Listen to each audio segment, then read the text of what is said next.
बिस्मिल्लाहिर्रहमानिर्रहीम वस्सलातु वस्सलामु अला सय्यिदिल अंबिया'i वल मुरसलीन। सो आज ही 28 सितंबर को नम्स का जो पेपर हुआ उसके कुछ क्वेश्चंस मैं अब आप लोगों के साथ डिस्कस करने जा रहा हूं।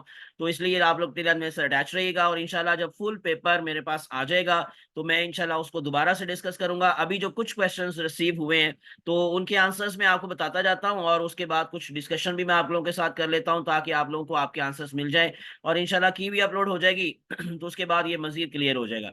So question number one, direction of angular velocity can be found by. ये कुछ क्वेश्चंस केमिस्ट्री के हैं, कुछ फिजिक्स के हैं, लेकिन मैं ज्यादा डिस्कस करूंगा जी बायो के क्वेश्चंस को। तो इसलिए जो जो बायो का क्वेश्चन आता जाएगा वो मैं आपको आंसर्स बताता जाऊंगा।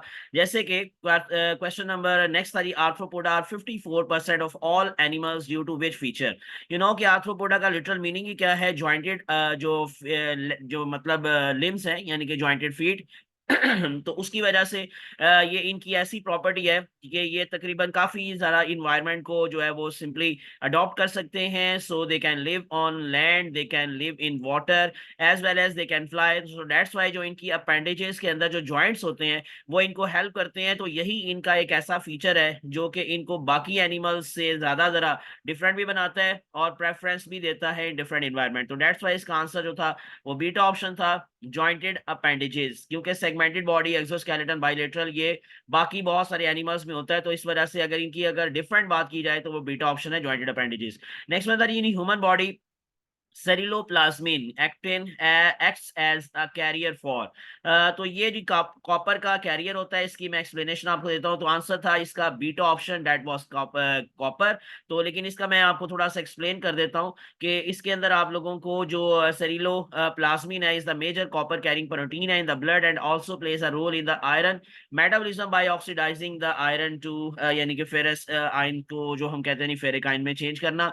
तो इस तरह से ये जो कॉपर कैरिंग प्रोटीन है तो दैट्स वाई इसका आंसर ये था। नेक्स्ट वन था human body ferritin is used to store. तो फेरेटिन का ताल्लुक आयरन से है, यू नो फेरस। तो दैट्स वाई इसका आंसर था Charlie. So ferritin is a protein complex that stores the iron and releases it in a controlled manner playing a key role in the iron homeostasis. Next one the fourth state of matter, ये आसान है जी, plasma. You know कि is the fourth state of matter, delta option is the answer. Next one which phylum develop the first ट्रूसिलोम। तो Annelida में सबसे पहली दफा ट्रूसिलोम आई। उससे पहले सीडोसील, आपको मालूम है कि सीडोसिलोम ये निमाटोडा में होता है और उसके पहले जो सिलोम का कॉन्सेप्ट है वो नहीं है, यानी कि आप लोग इसका आंसर देंगे बीटा ऑप्शन एनालिडा।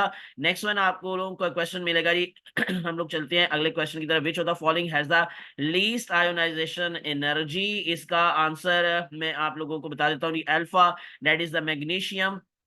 हम लोग चलते हैं इससे नेक्स्ट क्वेश्चन की तरफ। जैसे मैंने कहा कि बायो के जो क्वेश्चंस हैं उनकी मैं थोड़ी सी ज्यादा डिस्कशन आपके साथ कर लेता हूं। Part of brain that controls the coordination and stores memory for behaviour. तो तीन जगहों पर मेमोरी स्टोर होती है। एक शॉर्ट टर्म मेमोरी सेरिब्रम में होती है, लॉन्ग टर्म मेमोरी जो होती है वो हिप्पोकैम्पस में, और ये जो बिहेवियर से रिलेटेड मेमोरी है इसका आंसर था जी beta option cerebellum, that is the part of the hind brain. Next one racemic mixture is, ये जो है ये अगेन वही केमिस्ट्री का क्वेश्चन है। SN1 is due to the empty orbital.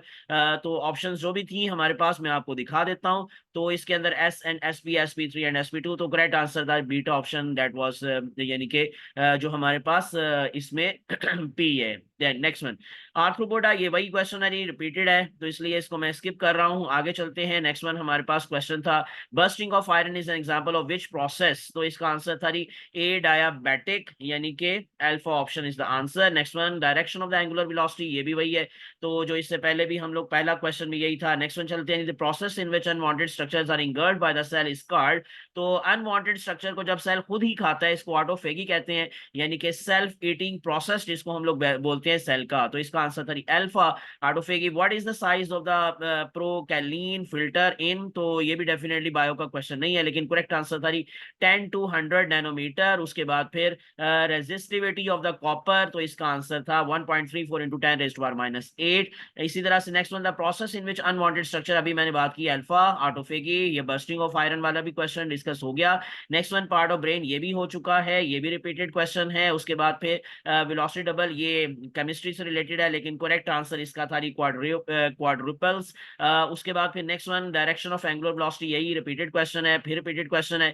यानी सारी बात है कि जो क्वेश्चन अभी तक रिसीव हुए हैं, मैं सिर्फ आप लोगों के साथ वही डिस्कस कर रहा हूँ, पूरा पेपर मैंने कहा अभी तक नहीं है। तो जैसे ही इंशाल्लाह पूरा पेपर रिसीव होगा, मैं वो क्वेश्चंस भी आप लोगों के साथ जरूर डिस्कस करूंगा। आगे चलते नहीं, हमारे पास ये सारे क्वेश्चंस वही रिपीट हो रहे हैं जो कि हम पहले भी देख चुके हैं। ये भी वही क्वेश्चन है जो कि ऑलरेडी मैं आपको बता चुका हूँ। और इसकी इस तरह से जीन लिंकेज, ये क्वेश्चन नया जी, gene linkage is confirmed by, तो test cross, dihybrid cross, monohybrid cross या बैक क्रॉसिंग। तो इसमें जब हम लोग जीन लिंकेज की बात करते हैं तो बैक क्रॉसिंग से जो जेनेटिक रिकॉम्बिनेशन है स्पेशली, उसको हम लोग जो है वो मालूम करते हैं। तो इसका इसी वजह से किसी हद तक आंसर जो था वो डेल्टा ऑप्शन था, बैक क्रॉस। उसके बाद चलते हैं डायरेक्शन ऑफ एंगुलर वेलोसिटी, ये वही है, क्वेश्चन रिपीट है। बर्स्टिंग ऑफ आयरन वाला भी रिपीट है। उसके बाद फिर अनवांटेड स्ट्रक्चर वाला भी रिपीटेड क्वेश्चन है। आर्टोफेगी मैं आपको बता चुका हूँ, आर्थ्रोपोडा वाला भी वही है। इसी तरह से नीचे आ जाएंगे, ये सारे अभी तक रिपीटेड क्वेश्चन है नहीं। डेफिनेटली मैंने आपको जैसे कहा कि जैसे रिसीव हुए वैसे ही मैंने आपके साथ ये शेयर कर दी है। तो इस वजह से अभी तक बायो का मुझे नेक्स्ट अभी कोई क्वेश्चन नजर नहीं है। ये क्वेश्चन आ रही, which of the following rays use to destroy the bacteria and insects. तो यूवी रेज हैं या गैमा रेज हैं या अल्फा या बीटा, इनमें से बेस्ट ऑप्शन हम गैमा रेज ले सकते हैं, बिकॉज कि गैमा रेज जो है वो कीमोथेरेपी में भी यूज होती हैं और इस तरह से। लेकिन अगर मैं आपको इन केस कहूँ कि अल्ट्रा वायलेट, तो वो भी यूज हो सकती हैं, लेकिन क्योंकि चार ऑप्शंस में से अगर आपको बेस्ट ऑप्शन लेना है तो आप अपनी बुक के अकॉर्डिंग ज्यादा देखेंगे तो बीटा ऑप्शन गैमा रेज बनता है। उसके बाद फिर मिस पैच पेयर है जी, एंटीरोकाइनेज एंजाइम का लाइपेज से ताल्लुक, इस तरह से काइलोमाइक्रॉन्स का कार्बोहाइड्रेट से, इमल्सिफिकेशन फैट ड्रॉपलेट्स और एसिटाइलकोलिन का गैस्ट्रिन से। तो इसमें अगर इन केस आप देखेंगे तो एंटीरोकाइनेज जो है वो लाइपेज नहीं, क्योंकि लिपिड्स के ऊपर लाइपेज का एक्शन होता है। तो इसी वजह से अल्फा इसका किसी हद तक आंसर हो सकता है, लेकिन अगेन ये थोड़ा सा कंफर्म हो जाएगा जब इसकी की आएगी। उसके बाद ही function of which of the following will be affected in case of impairment of the smooth muscles. तो स्मूथ मसल्स की अगर इम्पेयरमेंट हो जाए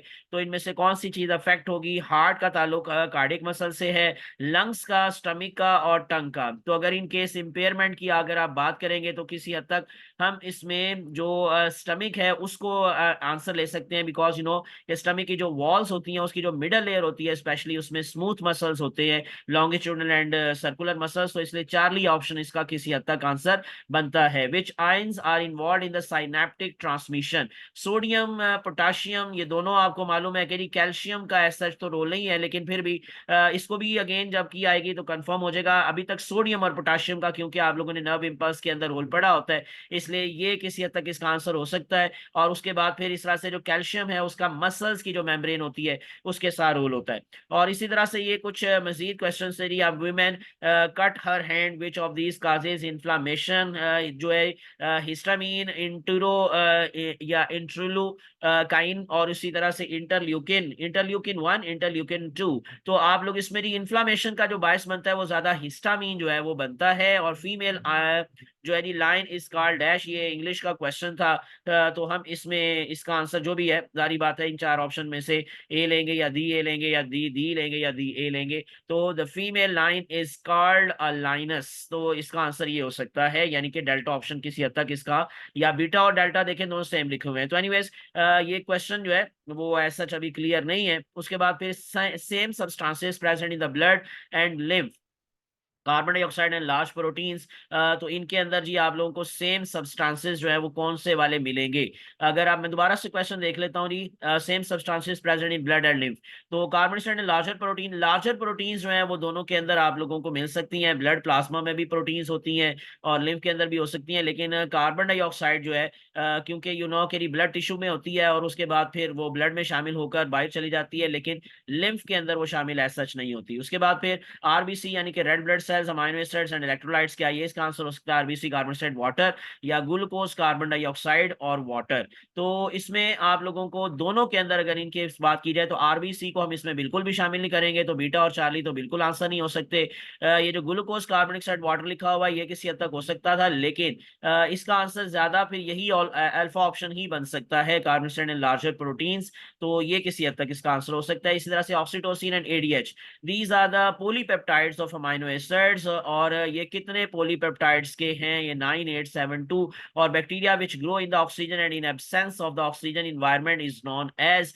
तो ऑक्सीजन की मौजूदगी में भी और गैर मौजूदगी में भी तो उनको फैकल्टेटिव एनारोबिक बैक्टीरिया कहते हैं, जिसकी एग्जांपल है इकोलाई। तो ये थी जी हमारे पास जो चीजें मैंने आप लोगों को, यानी कि क्वेश्चंस जो मेरे पास आए मैंने आप लोगों को बता दिए। इंशाल्लाह जैसे मैंने बोला कि इंशाल्लाह जब जैसे ही मजीद क्वेश्चंस आते हैं या पूरा पेपर आता है तो मैं वो इंशाल्लाह जरूर आप लोगों के साथ डिस्कस करूंगा, स्पेशली बायो का पोर्शन। तो इसलिए विदाउट वेस्टिंग टाइम चैनल को सब्सक्राइब करके प्रेस कर लें बेल आइकॉन, और इस तरह से इंशाल्लाह मजीद मैं आपको अपडेट्स देता रहूंगा। मुझे अपनी दुआ में याद रखिएगा। अल्लाह आप सबका हामी नासिर हो। अल्लाह हाफिज।